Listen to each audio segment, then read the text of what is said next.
Okay, so I think that we are now live.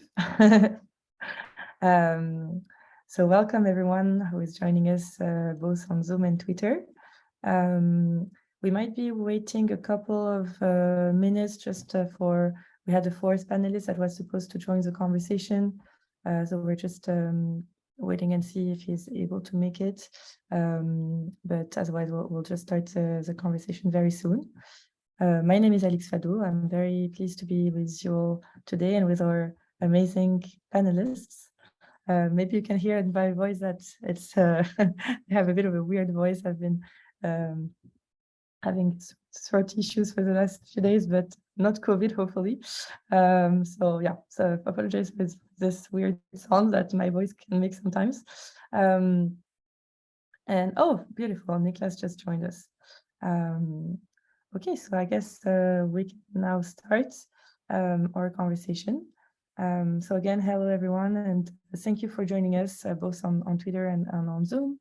So this session is the fourth conversation of our series that we called Unlikely Conversations. Really the purpose of those conversations is to bring together experts from different fields, from global health, from climate change and environmental action, and from Web3, blockchain, and all the rest, and to try to see what are some of the emerging themes that can happen between those worlds. And so this is the fourth of our online conversation. And we've also had an in-person event 2 weeks ago now at the Château du Fay in France, where we had the absolute pleasure to be meeting in person with Sultan and Sam and a lot of different people as well.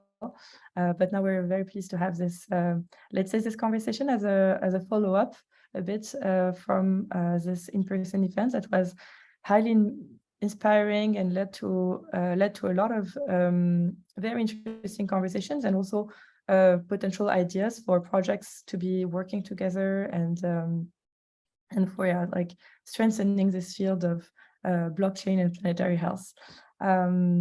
So before we start, I also want to mention the fact that we have amazing panelists that are all coming from a very specific and unique field. Nobody is the expert on everything. We all have, this is a place to raise questions, not to have all the answers. So yeah, we're here to learn from a place of openness, curiosity, and patience. We would be really glad to hear some of your questions as well from the audience. So please feel free to put them on the chat or post them on Twitter if you prefer. And yeah, you can tweet your questions at Planet.Health DAO. And also follow our account, obviously, Planet.Health DAO. So the way we're going to structure this conversation today is I'm going to leave the floor to each of our panelists to be presenting themselves and talking a bit about their work and potentially illustrate a little bit about this intersection between blockchain and planetary health. Some people might, I was saying it's an emerging field, so people might not already have projects that they have tangible applications of that, but we're still very interested and curious to hear about their work and how in the future that could potentially happen. So maybe I'm going to start with you, Sam, if that's fine. I'm going to leave maybe about 10 minutes per participant to present themselves and talk about a project, and then maybe if that's okay, we'll go through some questions. So maybe Sam, you have the floor. Sounds good. Thank you. Hey everyone. So yeah, my background, I guess at the moment is in mostly building regenerative villages. And so how did I get there? I guess I always had a passion for planet health, I guess, in general. And I was actually never so interested in blockchain. I really saw it as kind of a speculative thing. up until a few years ago, when my interest kind of started changing, and I got convinced, notably by one of our advisors, Alan Lausch, who launched something called the Tree Coin, and who has a big proponent in the space. And he really showed me how you can create a positive impact using blockchain. And so in the past couple of years, I've really been diving deep into basically how we can use blockchain to help solve the climate emergency, and how we can basically build a better incentive system to drive value to the things that we want more of, such as air, water, health, and all of these things that we just take for granted that are in the commons, but that for the past many centuries or millennia, we as a species have been geared towards extracting from. And we're kind of just reaching this end of a cycle where we could just extract from the abundance of nature without seemingly any consequences, to a space where, like in sacred economics is described as human growing up into adulthood and going from a state of like childhood where you're just trying to extract and learn and just like kind of playing, and where we kind of have to take responsibility for our actions and really look at the impact that we can have.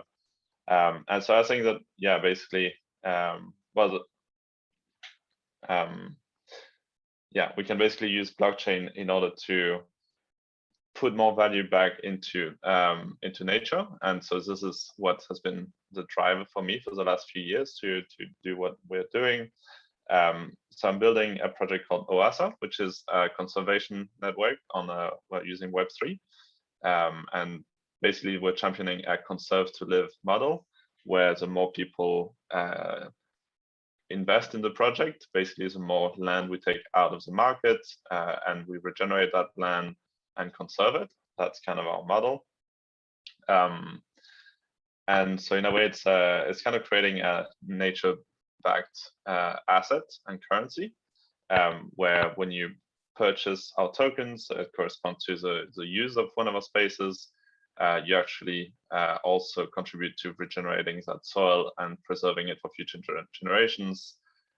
We created something called our regenerative land stewardship principles, which can describe how we want to actually implement that. So basically,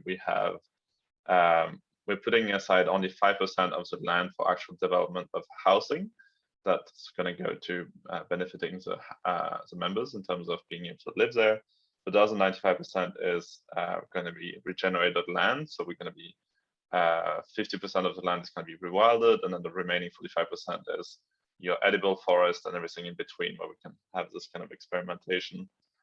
So that's kind of the OASA layer, and we're experimenting with creating a Web3 conservancy.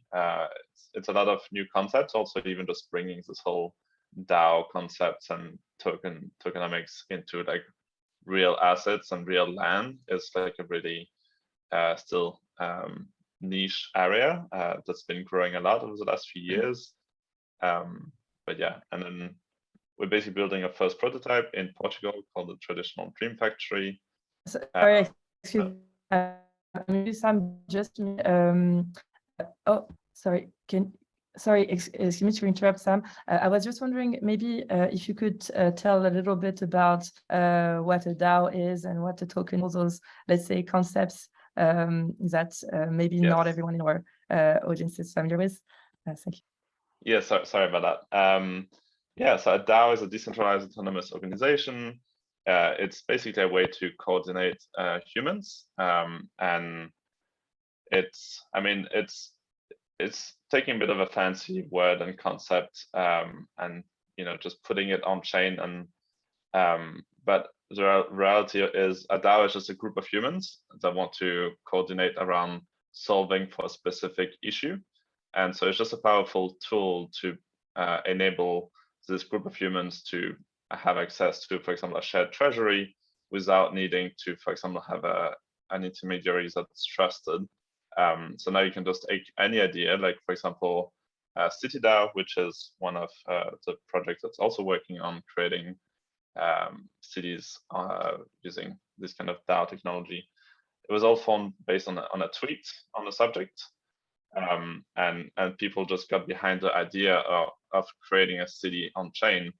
And what that means is basically all of those people just got together behind this electronic system, which enables them to do some kind of governance based on different parameters.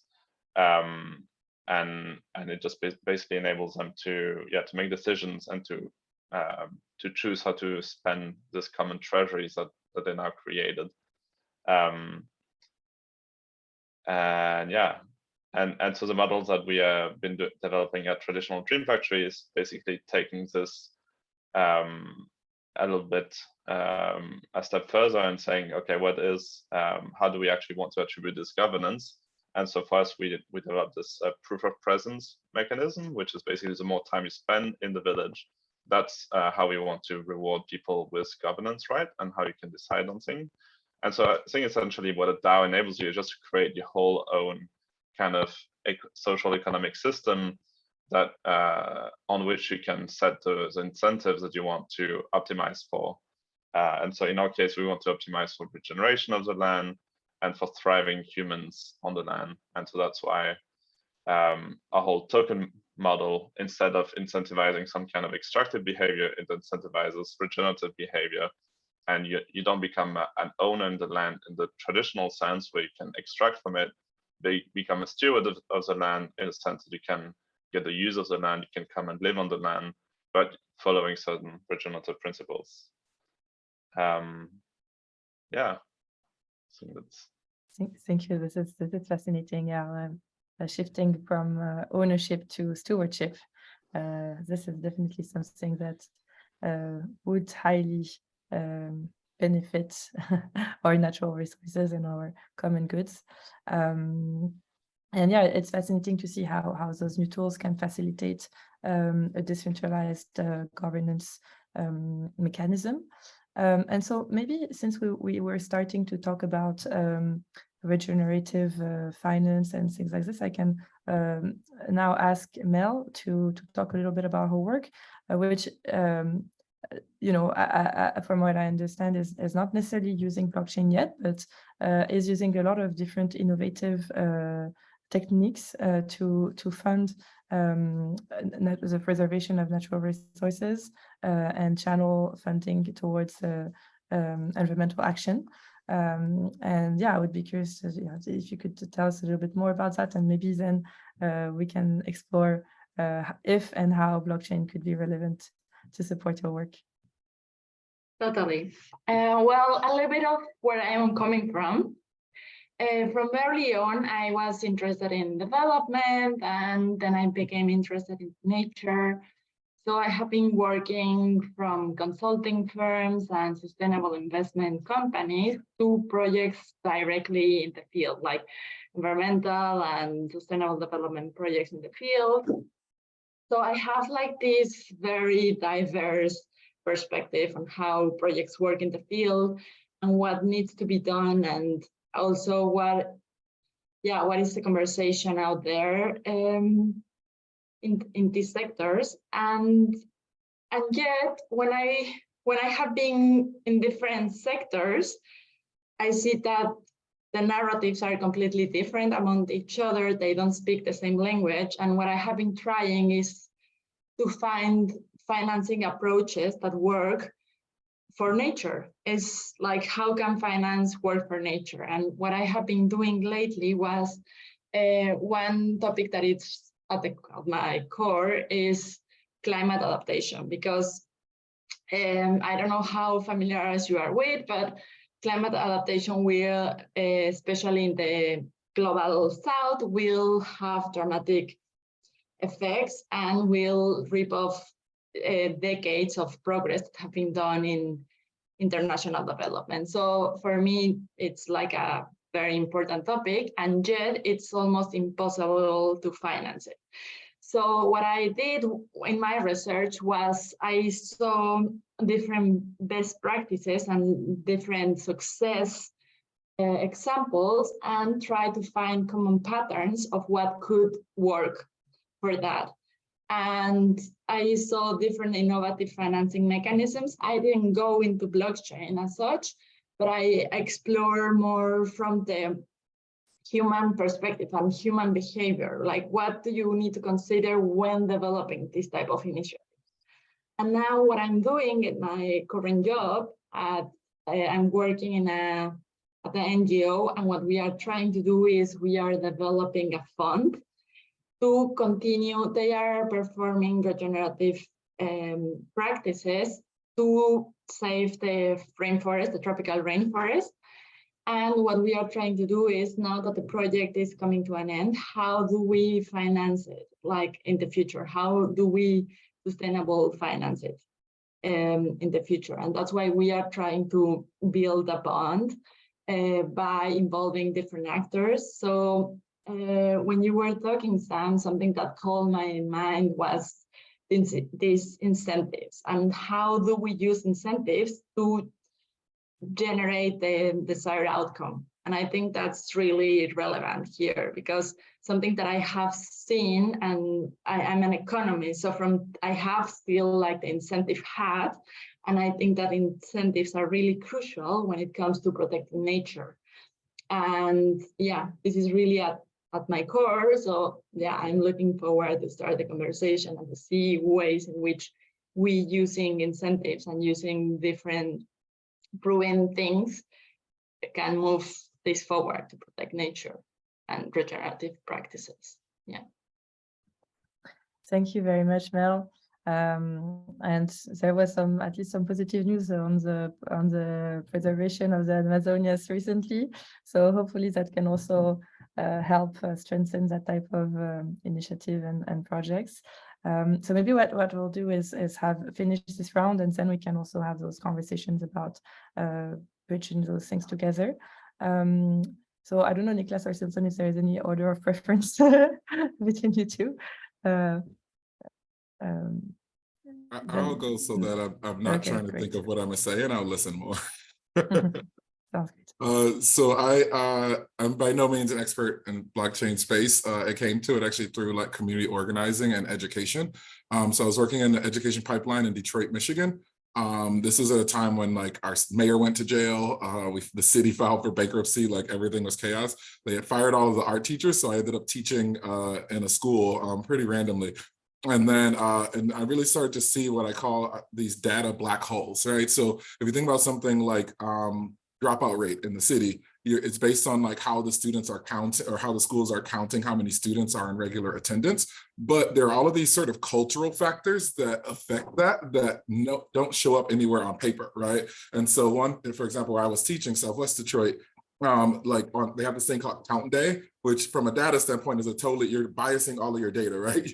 You bring all these students in, they raffle off iPads and iPhones, they have pizza parties, no one has to do any work. So you count all of the students that come on count day, and then you do it once in the fall and once in the winter. Then your dropout rate, right, is however many people left between the beginning of the semester and the end, right? But any data scientist will understand, like inherently you're biasing that by the behavior, right? And so on the surface, it's already biased, but then there's this under texture where a lot of the students who are known dropouts, for example, if you come on count day, you're supporting your school culturally, because the school gets money per student that shows up, right? So you could have been kicked out for fighting, you could have been expelled a bajillion times, but count day is the one day where you come and you're completely welcome at the school. So I'm sitting there, like after having consulted in all of these different departments in the Detroit public school system, and I'm like, we have no idea what our dropout rate is because of practices like this, and they don't exist. It's not something that's written anywhere on paper. It's a cultural phenomenon, right? That like count day is the day where all of the dropouts are welcome to come back, because that's how you support your fellow students and community.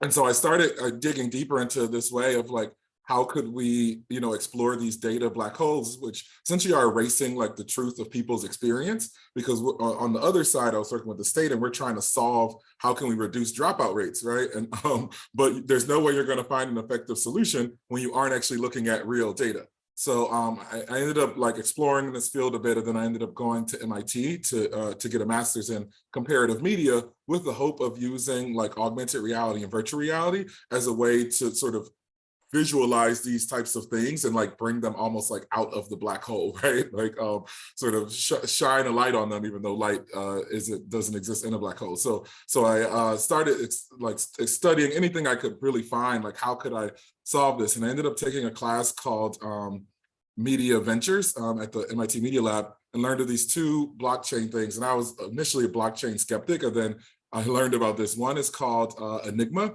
and it's a peer-to-peer network enabling different parties to jointly store and run computations on data while keeping the data completely private, right? And it uses this computational model that's based on just sort of like a highly optimized version of a secure multi-party computation, which guarantees basically like sort of secret sharing scheme, right? And so it's very technical, but basically it's sort of like a double-sided ledger, if you will, where you can be looking at people's data but without violating their privacy. And that's a huge issue in education because all of the students' data is protected. And so if you wanted to like cross-reference that data in any other sector, you couldn't do it, right? And so another one was called MedRec that was done also at the MIT Media Lab. And it uses this record management system without creating a centralized data repository. So it's a modular system that integrates with providers' existing information. So I could take one hospital's informations on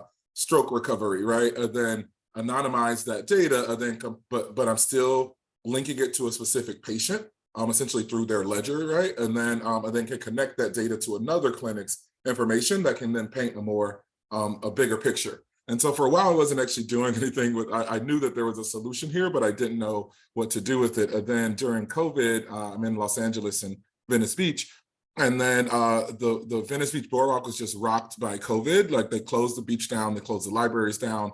There were no services being offered for the unhoused community. And I lived like right across the street. So I ended up starting to do community organizing, my background. And then I started to notice like there are all of these ways that the data around homelessness is also sort of similar to the Detroit public schools being hidden in these black holes, right? But it's all experiential. You'll only know this if you are on the street. And I was on the street pretty much every day. And then I moved out onto the boardwalk actually for about a month. I slept outside because there were a lot of women and a lot of sex workers were being attacked because sort of financial politics of the boardwalk. And so I started to notice these other dynamics, right? So if there's a fight, for example, the police will get called, and the police have their own budget for how much money or resources they're allocating towards homelessness, right? But then there are these nonprofit institutions through hospitals, and then they all have their own data, right, based on how they're dealing and what resources they're allocating towards homelessness. The city government, their data is public through LAHSA, LA Homeless Services, and so you can look at that. But then there are also several nonprofits that operate independently, and they all spend money on homelessness. So if you're there on the block, you know that Monday St. Joseph's comes, Tuesday this church comes, Wednesday the Jewish group comes, Thursday the Muslim group comes. So I'm seeing all of these resources being spent on the boardwalk, but nobody's actually counting how much it's costing us collectively. So then they put out these reports that are the cost of homelessness, and then they devise various solutions based on that cost of homelessness. But that cost of homelessness is off by like 40–50% because you can't aggregate your data. So the project that I'm working on now is going back to those two things I learned about at MIT and thinking about how could we come up with a system where even though all of these entities report differently and medical data is protected through through sort of Medical Data Protection Act, you could actually utilize something like this system and even do something like facial recognition, which I know a lot of people don't like for privacy standpoint, but in the homeless population, people don't keep IDs. Rarely do you have like a driver's license, all of these other things. And so you could actually anonymize the data so that just your scan, it actually doesn't even show or keep a record of your face. It just keeps a record of the points, right, that make up your sort of like facial scan, and then actually tie that to your record so that if someone is going out and giving food on the boardwalk, they can do a scan and they can see that. You could also use ID or these other things, but to keep it fully anonymous. You could do it with all of the hospital data, and you could do it with the city data. So if you were to aggregate all of these different sources, you'd actually have a much clearer picture of essentially how much money is being spent on homelessness. And then you can actually devise much more efficient solutions and interventions because you have a clear picture of what you're spending.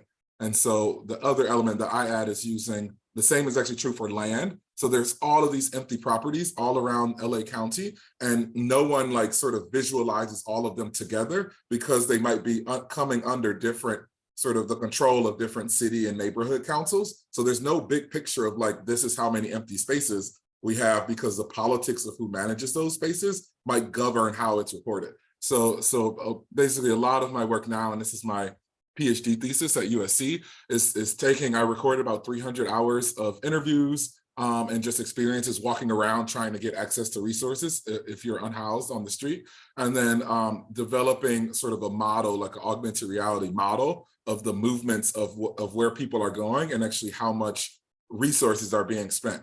And then technically it could be added to this blockchain, but that would be a whole political thing. So I'm essentially trying to make an argument for sort of the governments to start moving towards utilizing this technology so that we can actually be a lot more efficient with the interventions that we're trying to do to address things like education, homelessness, et cetera, as well as like who has access to land and how much land is available for what purposes, which I think ultimately could have a huge impact on cities around the world. And so, yeah, so that's my current project. Thank you so much, Sultan. This is fascinating, both on, you know, trying to put different pieces of data together and trying to make more sense of it. And also this idea of being able to utilize data and look at somebody's data without breaching their privacy, especially, I guess, in the context of health, is definitely something that is very appealing. So now I'm going to move to Niklas, who is the co-founder of LoudDAO, and maybe if you can tell us, like, so his work is very much at in the decentralized science field, and using blockchain to kind of reshape a little bit how research is being produced. So I'll hand it off to him to explain a little bit about him, about this. Hi. Yeah, everyone. Thank you for having me, Alix. And great to meet everybody on this panel and the call. You have to give me some feedback on the quality of my video and audio, maybe through the chat, because I'm currently just tethering on my cellular. So at LoudDAO, we're providing infrastructure for scientists to do their scientific projects in Web3 powered ways. And I think you can break it down into three core new technologies that enable it for scientists to share their work in more accessible ways. The first one is content addressable data. So right now, when you have a paper that is published, that paper usually gets a DOI, a digital object identifier, but it still is published through the traditional publishing ecosystem. And if you publish, for example, a blog post, you don't even have a DOI, so you usually do not show up in any citations in a traditional scientific paper. Now, if you move this type of data to IPFS or other sharing platforms, then your publications become instantly accessible and content addressable. But not only your publication, but also every data object that you generate on the path to your publication could be directly content addressable. So now everything becomes citable. That's kind of powerful.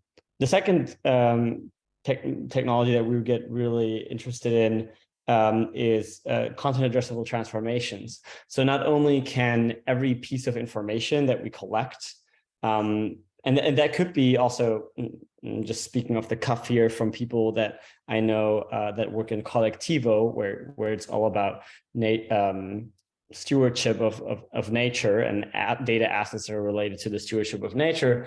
But actually, really, just every scientific data is content addressable, can also be transformed. So you can, using Docker containers and other infrastructure, you can run programmatic transformation on these type of data to make sure that computation was very trustful. You can run in parallel, and that the results are valid. And the sort of long-term consequence for that is that not only are scientists going to be able to share every individual data object that they generate and cite it, but they also can then have these you don't need a blockchain for that. You can just use IPFS. You can have a track of this data was transformed using this container into another set of data. And then that data was again sort of transformed to eventually to a paper, and you can completely traced how data was transformed and used. So that's the second overall technology, and the third technology that we're building services around is co-ownership instead of co-authorship. So right now there's a very difficult transition between any scientific project that could have a commercial angle to it. Right now they happen in very different value systems, where within the academic realm, we think about co-authorship and who gets an author on a paper, while in the commercial sort of free market realm, we think about co-ownership and who has what equity stake in whatever company you're creating, or governance stake. And what we're looking into is whether there's a way to bridge the chasm here to some extent, where we accept the ambiguity that every scientific project doesn't lead to something that should be managed with the classic economic tools that we have to manage companies, but whether we can explore something that is related to impact certificates, so basically token-based ways to manage who has what amount of stewardship, ownership over a scientific project, and then that can directly feed into the creation also of potential companies or nonprofits. Scientific project goes. So those three technologies are what we're really interested in, and what we're building tools around for scientists to create projects that live outside of the existing university infrastructure, raise funding from Web3 native funding organizations, keep track of who has contributed how much to a scientific project, and then publish their data and publish their results too. And how they were generated. And yeah, I think that gives a bit of a broad strokes overview about what it is that we're doing. Thank you so much. So as I was saying in the beginning, we have a lot of different perspectives and a lot of different expertises in this panel. So that's really fascinating. Maybe one common theme that is emerging, and I've seen actually this question in the chat, the concept of revaluing different forms of capital, so maybe knowledge, natural resources, etc., seems to be central to the discussions. Can panelists expand on how new economic systems can be designed, or how incentives can be used to revalue those important planetary resources? So yeah, like about, say, like the creation of value and how this is, yeah, like, is the question clear, or would you like me to reframe it? Mel? Yeah. Mel, I think you have. I think Sam wanted first, and then I can go. Sorry, Sure. yeah, Sam, go. I mean, I could elaborate a little bit on that from like a refi perspective. The ways that I like to frame refis or regenerative finance is how can we make a living tree worth more than a dead tree? Because right now in the current system, if you want to make money out of a forest, you have to chop it down in order to sell the timber of it. But we want to get to a place where the system drives creation of new forests and being able to sustain living trees. Yeah, so that's a little bit where we want to get to, and I guess like the way to do it, I mean, currently, I mean, as a short-term kind of fix that's been worked on by a lot of the stuff in the refi space has been around carbon credits and how we can basically extract value from something that's polluting and then putting that back into something that's creating value, such as creating forests. I think it might not be like the final answer to the issue, and I think we have like a very strong focus on specifically carbon credits at the moment.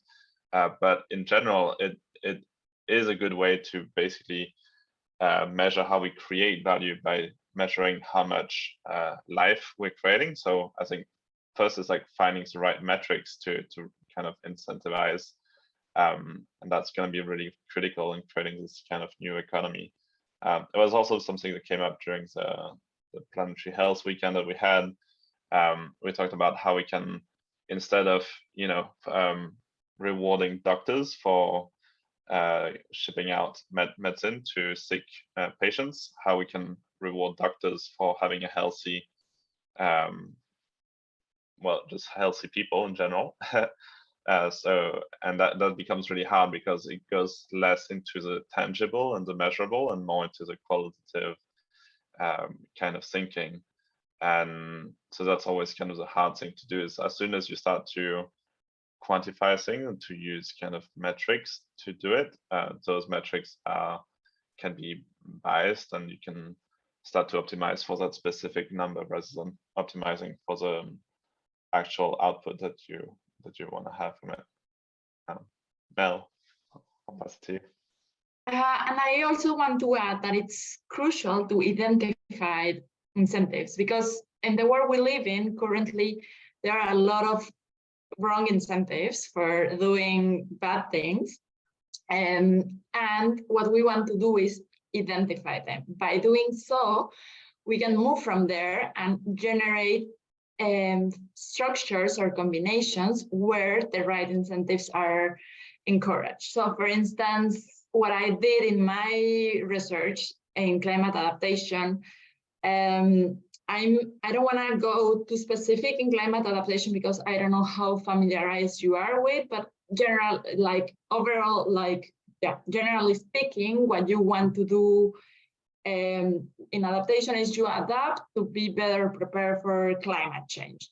And what happens here is that there is a competition, because if I prepare myself, it can take your resources away from you. For instance, to put an example, a company can better prepare for themselves by storing water and then take that out from the population. Or that can also apply with neighbors or communities or whatever. And what we do, what is important, why incentives are so crucial, is that there are ways in which we can establish the right incentives. So an example of this are water funds, which what they do is they think of something in common that companies have in common with the communities, and where all can benefit from a better scenario. So if water is conserved, the company in 10 years doesn't have to bring water from elsewhere, which is going to be a very costly solution. And at the same time, the community will be better off. And at the same time, the people in the community will get jobs to regenerate the land there. So this is a way, and also other entities. I'm not going to go super into detail, but what I'm saying, the example here, what it does is that it identifies what moves people and what is interesting to people, and brings this in a coherent scenario where everyone can benefit.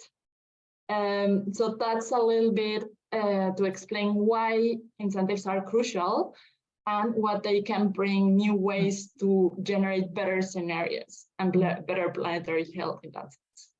Yeah. It seems like a lot of what you're both talking about is about also, let's say, reassociating value to the externalities, both in terms of health and in terms of services that are, offered by ecosystems, and that our current economic system is not really valuing. I see that Niklas has his hands up. Maybe you want to add something? Yeah, I think that diffuses into the second question that was asked, which was how would you then value? And I think that it's sort of totally builds up what you just said, which is I think the primary challenge is to first just create a unit of account for the externality, which is currently has not captured within the market-based economy. But then I think we also need to be intellectually honest with ourselves and say, well, markets are actually pretty good mechanisms to value something. So coming to the question of how do you then value something? How do you measure it?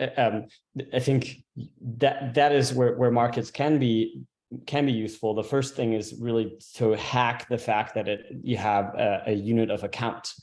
And when you have a unit of account for the integrity of a rainforest and how that maps, for example, into the amount of carbon that is sequestered, or the biodiversity of the ocean, and the way that biodiversity improves the health of local coral reef and the future yields coming from fishery, when you have those futures, when you have these financial derivatives, you can go back to the financial market and you can let the financial market weave that into the way that computation works. At least that's my personal point of view. I can't speak for everybody on this panel, but I personally do think that the first and probably the most important step is to create units of account and then make them accessible for the overall market mechanisms that already exist in the world. Oh, Melvin. Oh, wow. Okay. Feels like panelists are moderating themselves. So perfect. Go ahead, Mel. Yeah, I don't know if I will agree, because I don't think that everything can be put into financial value. And also because a lot of the reasons why, for instance, nature or specific factors in nature have value, it's also because of their synergy that is created from it. So it's not only the value of the factor itself, but also the interaction it has with other factors, what creates the value. And that's why it becomes so complex to put a value on that.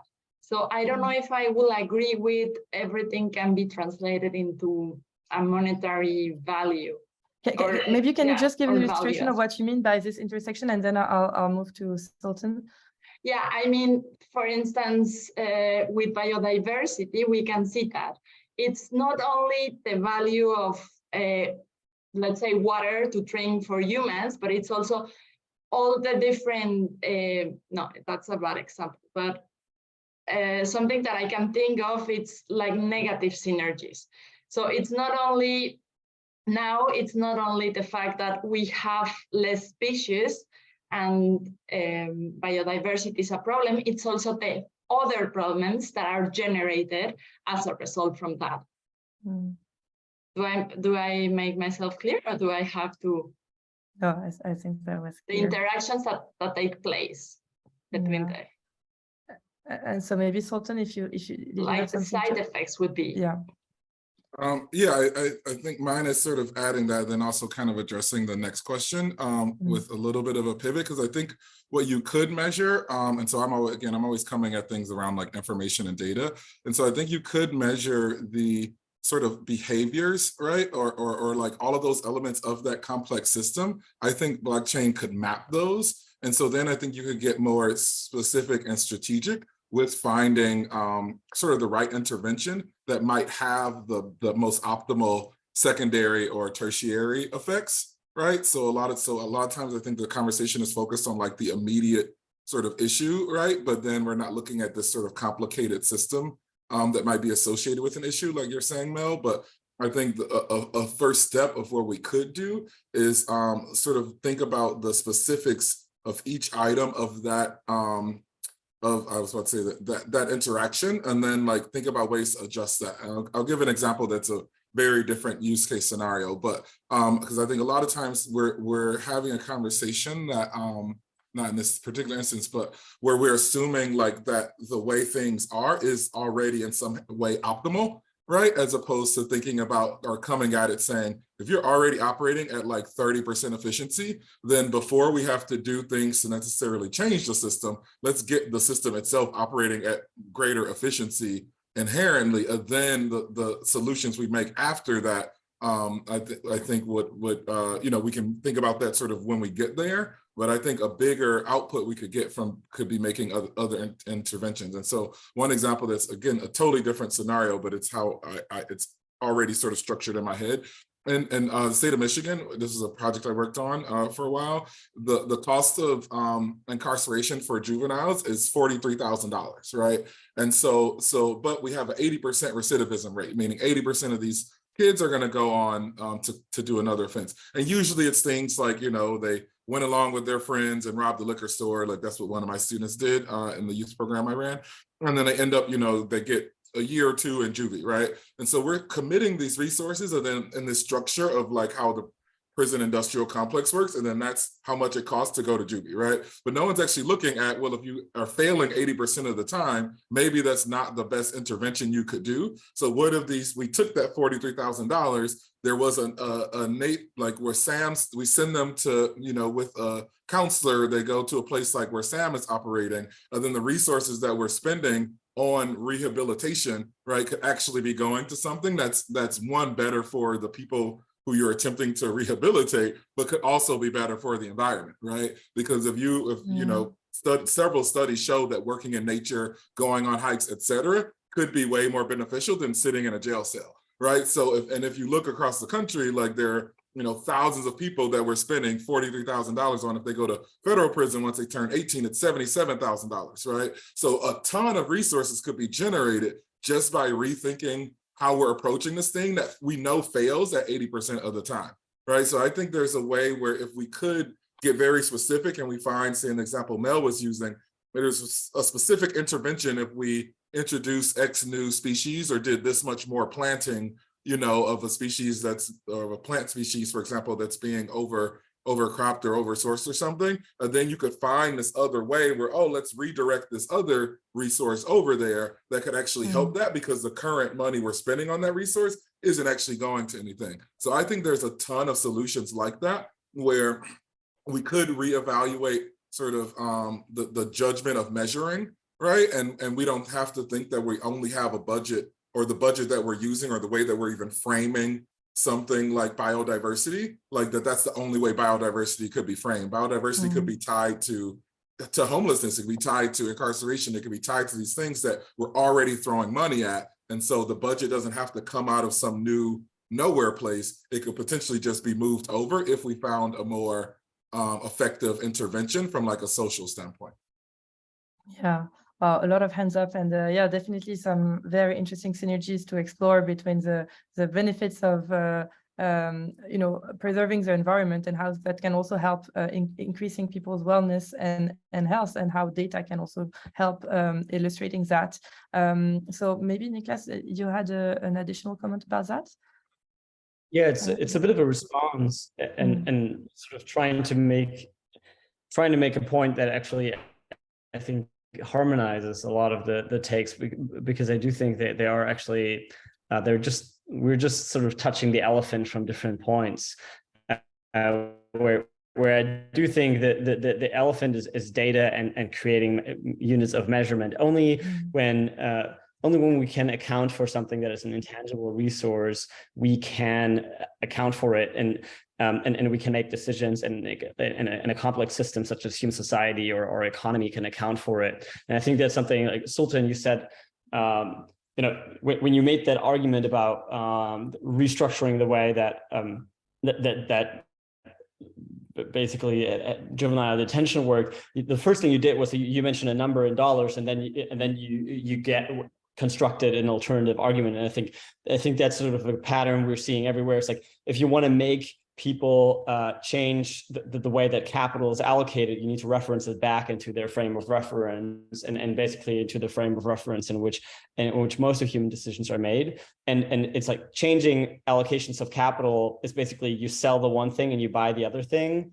You need to be able to sell the one thing and buy the other thing. You need to be able to send people to like, I'm just using an example from healthcare because I'm a physician by training. It's like you need to be able to sell the approach of billing people for the disease that you treated them for, and you actually need to be able to buy a future derivative on their long-term health. But for that, it's like a financial engineering task. You need to be able to create a financial derivative that underwrites the risk of that patient being healthy in the next 10 years. So coming all back, this is how Web3 comes maybe all into this conversation. It's like Web3 is all about, I guess, incentive generation, like keeping track of something. It's like a new way to do accounting.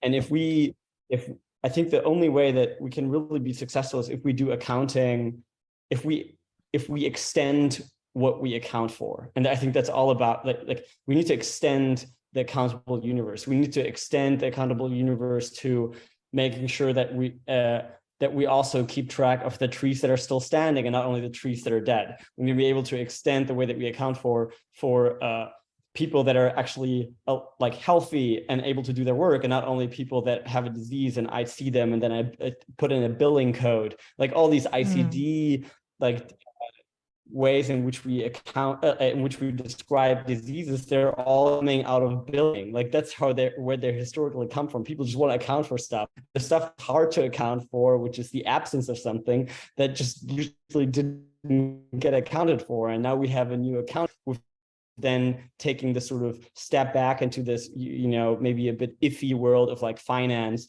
and like tie it back to that main and operating system, because that's only how someone is going to start selling the stock of the prison companies and buy the stock of these alternative derivatives that show an alternative future. Yeah, that's sort of, I think, how we can like maybe bring it back to. Yeah, that's very interesting, and that links a lot with some conversations that we had during the Planet Health event around reconsidering health, not just by the absence of disease, but also just as like a state of fulfillment that is much more comprehensive than that. And so, Mel, I see that you have your hand up.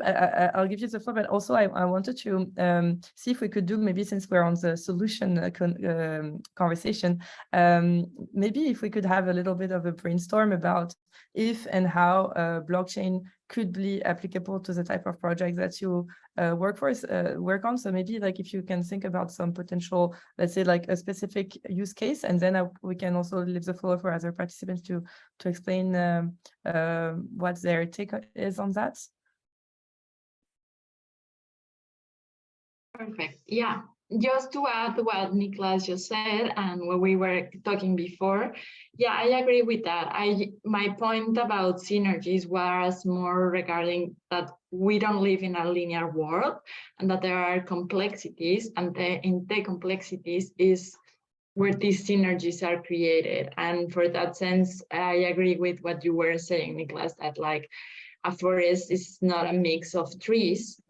And if right now, the way we are measuring value is just by measuring the trees, and forests are much more than just trees. And we aren't, even though we are also starting to measure new value in the forest, is not the same. And that can generate other problems, like people valuing more new trees, replant like reforestation, than protecting forests as such. And I think for that, the challenge for us is how do we translate the value of nature into the real value it has? I think that's where the challenge would be, and where the solution also lies. And an example of that is where I work. That's actually the problem, like protecting the tropical rainforest from not only livestock farmers, but also like drug cartels, or all the different people who want to deforest the rainforest, is so complex that at the end, what happens is that the money the funding that it's out there, it's mainly for replanting forests, like replanting trees. And it's because we are not understanding the huge value the forest as such has. It's because these kind of things are happening. So I think my invitation, and I think where the solution could be lying, is to also be very mindful about these synergies and these extra benefits that the whole of the things generate. And I think by doing so, we will translate into the more actual value. And I agree that right now, what we can is to just translate that into the negative value that it will otherwise cost, and from there make our business cases. But in an ideal world, and in which we have to move towards, it will also try to include these other co-benefits and these other positive externalities that these interventions could have. Thank you for that, and I think that Niklas has his hand up already. Yeah, this is a great conversation. I really enjoy it. I think to your exact point of how do you account for something that is even more complex than the number of trees in a forest, right? This is sort of the fallacy I think that you've been describing, right? Like a couple of years ago, people didn't care about the number of trees in a forest at all. And then we woke up to the fact, okay, that like the integrity of the forest matters. So we need to start accounting for that. So let's start counting forests, the trees in forests. And again, it's sort of, you create a metric and then humans fail based on the metric where they say, well, we can allocate a budget to reforestation and increase driving up the number. But a tree that has been around for some time versus a tree that is new, that they actually do come with a very different impacts on the whole ecosystem. And you know, I guess I'm maybe biased towards like trying to find new ways to measure things, but something that we are currently really excited about to work with, to partner with, is one project that wants to use shotgun metagenomic sequencing to measure the biodiversity of a system and measure the species that are abundant in a given state. And use that as a way to account for the integrity of a piece of nature. And maybe I can just briefly explain what this is. So in our environment, there are constantly organisms living. Like even on this piece of paper, there are some organisms are living there, and you can collect a sample, you can lyse the sample, and you can sequence all the DNA that you can find. And chances are you're going to find a lot of my DNA on this piece of paper, and maybe some bacteria that ended up there from me touching it. But when you go into the ocean, to the ocean shore, or into a local forest, and you're going to take a sample and you're going to sequence it, you're going to find thousands of different species with different levels of abundance. And depending on the health of that piece of nature and the maturity, it's going to have very different profiles. And I would bet that using these biodiversity-based, like DNA sequencing-based technologies, you could very easily detect the difference between 10 trees in the rainforest that were planted 5 years ago and 10 trees in the rainforest that were existing there for the last 50 years. And that's something that makes me very hopeful that if we embrace technology and we listen to our gut feeling of also what sort of feels right, we can create measures of like new measures of accounting that capture that even improve on these like existing measures. And we say, yeah, counting trees was already good, but this might even be better and like getting us closer to the eigen state of the planet that we want to get to if we account for that. Yeah, that's just maybe a bit of like an anecdote of something that we're working on supporting right now and with the ocean. But I'm very sure, I think there have also been people doing that for rainforests. Yeah, that's very interesting. And that feels like it could be also a great exercise for Sultan in terms of data visualization and really trying to, visualize how it's not just the health of the species or number of trees, but it's like the health of the network and how each individual indicator influences the other, and how this is actually a complex system that needs to be addressed and understood as such. Yeah, I don't know if you have anything to add, Sultan, on that, or yeah, no, I mean, you said it very well, and that's funny. That's almost exactly where my brain was going while they were talking. Yeah, and I also just think like there's this Sufi expression that like God doesn't change a condition of a people till they change what's in their hearts, right?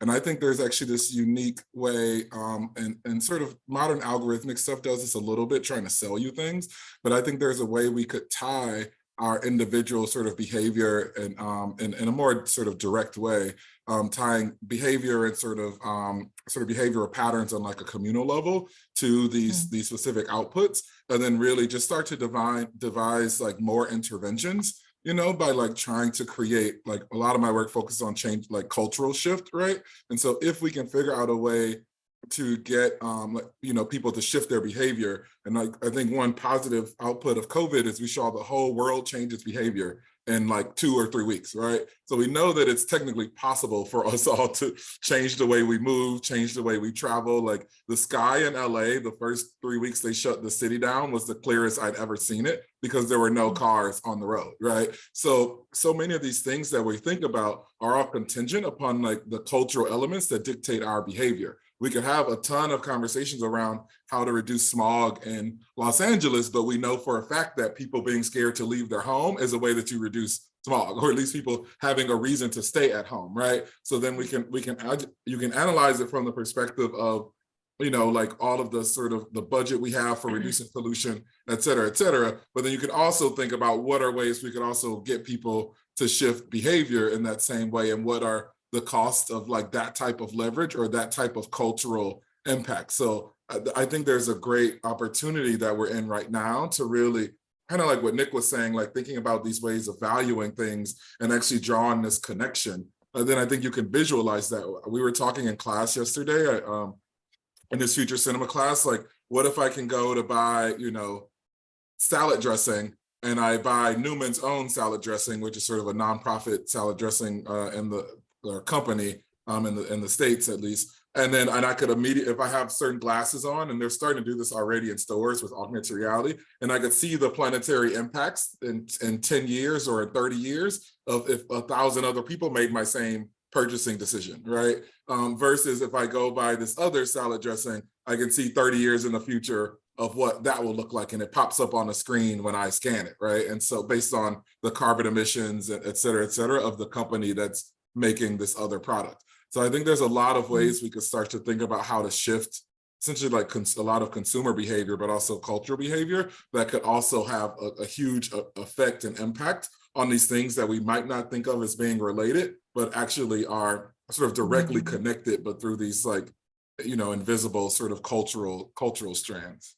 Yeah, that's a great transition to a question I wanted to ask to Sam. We were talking about how to change behaviors, and Sam, you were talking earlier about how you were using the time that is spent in the village to attribute governance rights. So in the case of the Amazon forest, maybe we don't want to incentivize people to spend more time there because that might lead to more distraction. But have you seen other examples of incentives that could be used in the refi world that are maybe not involving people spending more time in a place?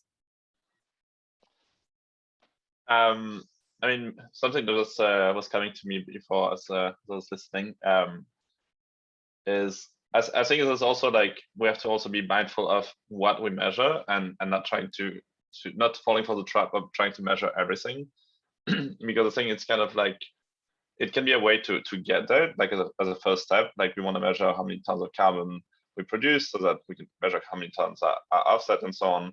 But it's also kind of limiting in a way, because if you're trying to really quantify everything down to like the metrics that are behind it, it kind of comes from a place of scarcity, I think, because we're kind of trying to always measure whereas if you're trying to work from a place of abundance and really projecting yourself in a place of, well, everyone is just trying to contribute to this abundant regenerative future that we want to contribute to. I think at that point, maybe the metrics themselves become less relevant, and it's more a matter of just kind of having that aligned vision of where we want to take it. And I want to say, like in the DAO space, I mean, I think there's a lot of interesting ways that we are actually creating new forms of abundance. I mean, whether you're looking at like UBI, like just providing like a base level of income for everyone so that people can survive without having to think about just trying to extract some value from the planet in order to try and just meet the basic needs. So I think there's a lot of ways in which we can actually solve this kind of mindset shift from a scarcity mindset into an abundant one by reprogramming money a little bit. So whether that's through UBI or other things, but also I think another way is like the way the DAOs are currently operating. I mean, in some sense, you can compare DAO to a company. I mean, that's what a lot of people like to compare it to, because that's how we do it in the old world. But the truth is, it doesn't need to be like that. And a DAO just wants to promote a certain form of idea and so on. And you can just create incentives from the DAOs. It doesn't need to be tied to any specific metrics. It can just be based on the feeling or based on emotion. And so basically, if you can create economic DAOs that can incentivize behaviors simply based on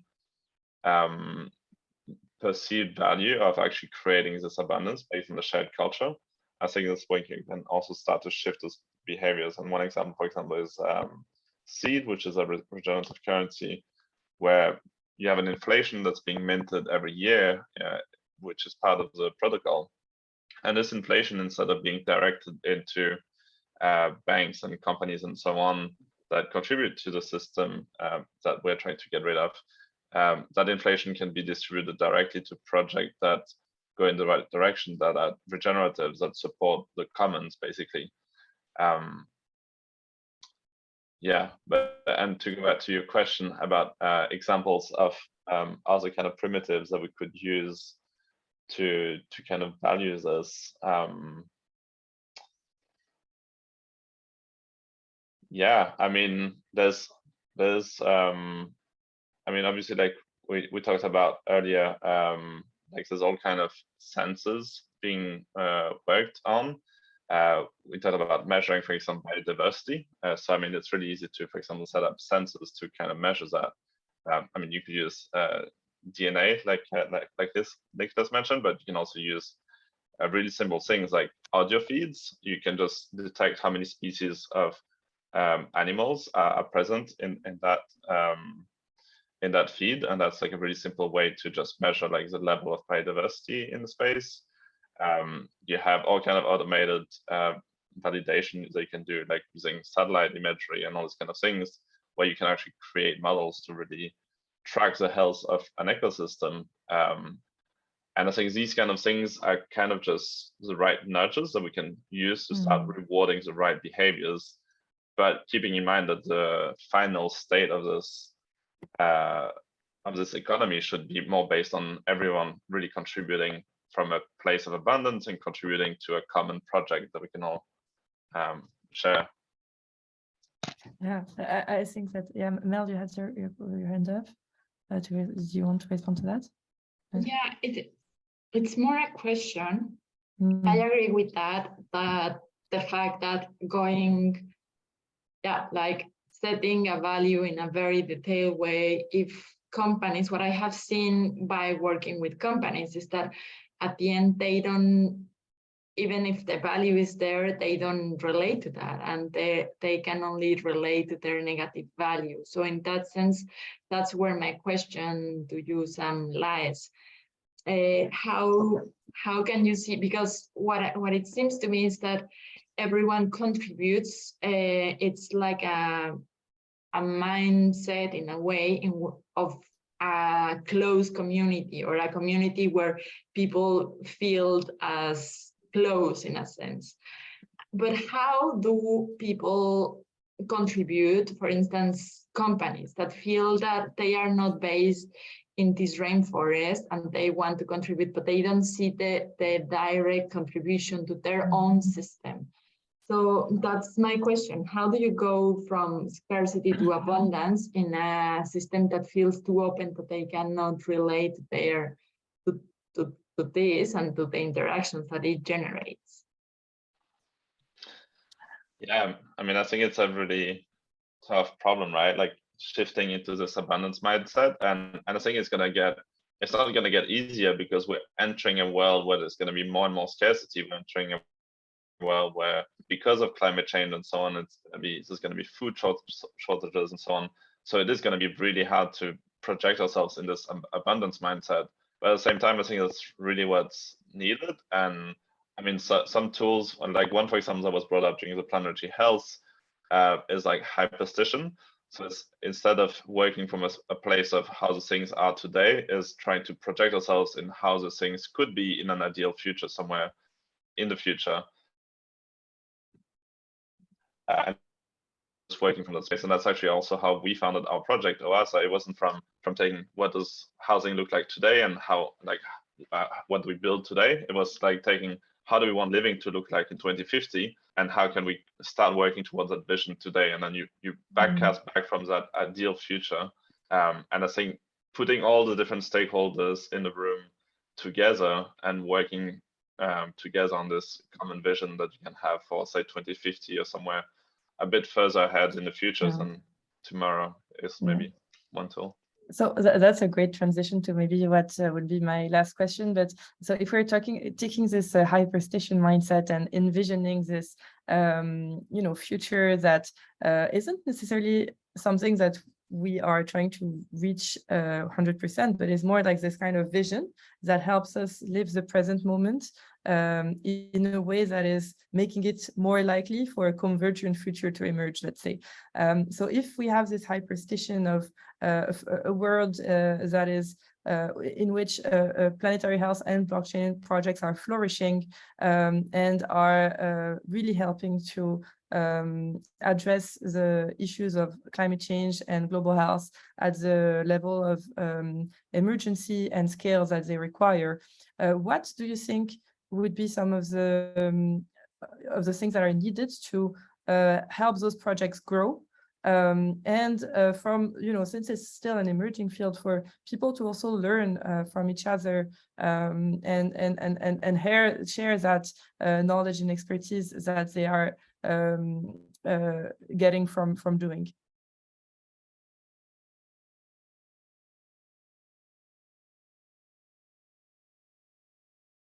I also just I wanted to acknowledge the fact that Niklas left the conversation for now, but he's available for further questions. We'll post his email in the chat. Yes, Mel?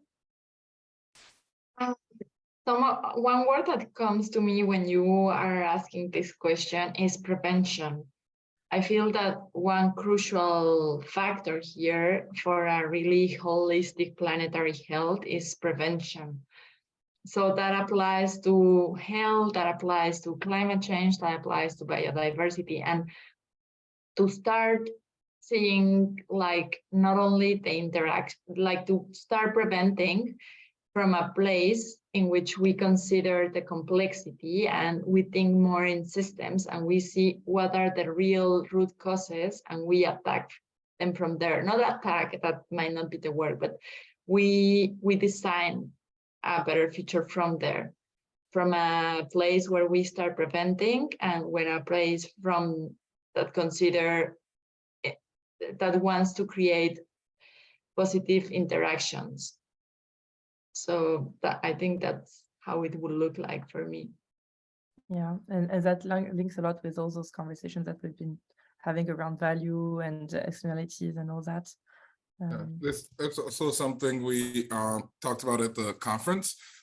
My group, we kind of zeroed in on sort of like the steps of that, and we really talked a lot about media tools. And I'm always going to come back to that as a media person, but how do you communicate common values to a large group of people, but also like visualize or just communicate like sort of what the impacts of these are. And so I really think we need like new media tools, that can help us sort of collectively envision something and then like sort of visualize like particular steps along the path so that we know, one, we sort of know what we're dealing with, or at least it translates it in a way that's digestible for sort of more like the average person who isn't a scientist, isn't in sort of financial or even like planetary health world, but cares enough, about their community, about the environment to want to take action. So I feel like there's almost this sort of translation sort of space that we need to really explore, because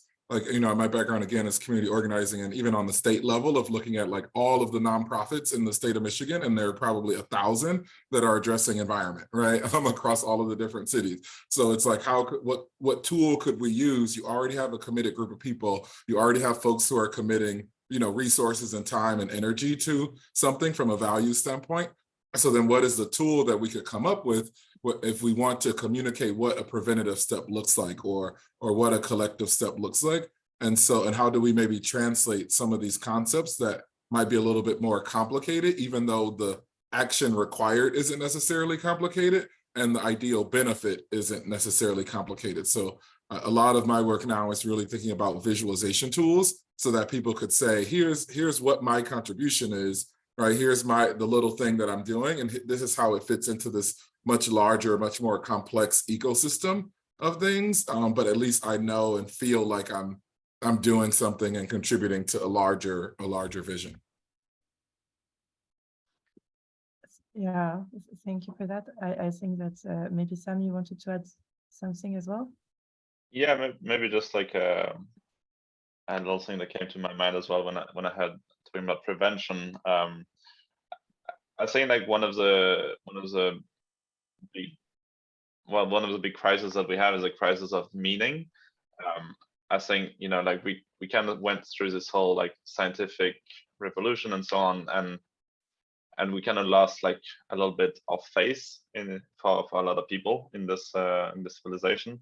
So I think we have to kind of rebuild what that face looks like, and maybe it's like about rebuilding also relationships with our planet, and starting to consider things like nature and forests and mountains and water and all of these things as living beings, because they're not just, you know, things that we can just account for and measure and everything and just count them as numbers in a computer, but they're living things. And if we like improve our relationship with these things, ourselves, we're gonna improve ourselves as well, because we're part of it.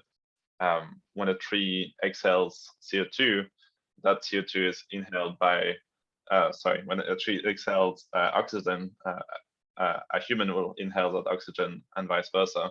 So it's like a constantly living and breathing organism that's mutually interdependent. And one example about this rebuilding relationships that I really liked is we have this regenerative farm near our project in Portugal, where they basically like base the whole business model around rebuilding those relationships. And so when you go there, you get to meet the person who is, you know, making the cheese. You get to actually meet the goats. You get to learn about that whole relationship, about the food, where the food comes from, the land where it's grown, and so on. And I think if we can rebuild those relationships, and if blockchain or other technologies can help us maybe add more traceability and accountability to where those commodities that we're just consuming in our society comes from, that's a way that we can rebuild those relationships and start to reconsider the things that we take for granted as something more sacred. Yeah, so we've talked about the power of data, the power of people, the power of community, of relationship, and the power of imagination as well, to help lead us towards this hyper-stationed future. So we've had a fascinating conversation. I think maybe we can end it here, unless you have any final comments. And also, before that, maybe I also wanted to talk about the fact that you know, during the closure of our in-person Planet Health event, we decided to create the Planet Health DAO as a way to precisely help support those initiatives and contribute to that common hyper-station. So I'm very excited to see how this is going to unfold, and the different mechanisms that we'll find to support each other and support those different projects that are growing. So I don't know if you had any final comments or yeah, to that fascinating conversation before we close. Thank you so much for all your hard work. Yes, thank you to each of you for your amazing work as well, and for all those beautiful ideas that you put in our heads tonight. And yeah, so this is the end of the online Expert in Conversation series, and we'll keep you posted for future events. Thank you very much, everyone, and have a great rest of your day. Thank you, Alix. Thank you. Thank you. See you guys later. Thank you. See you. Bye.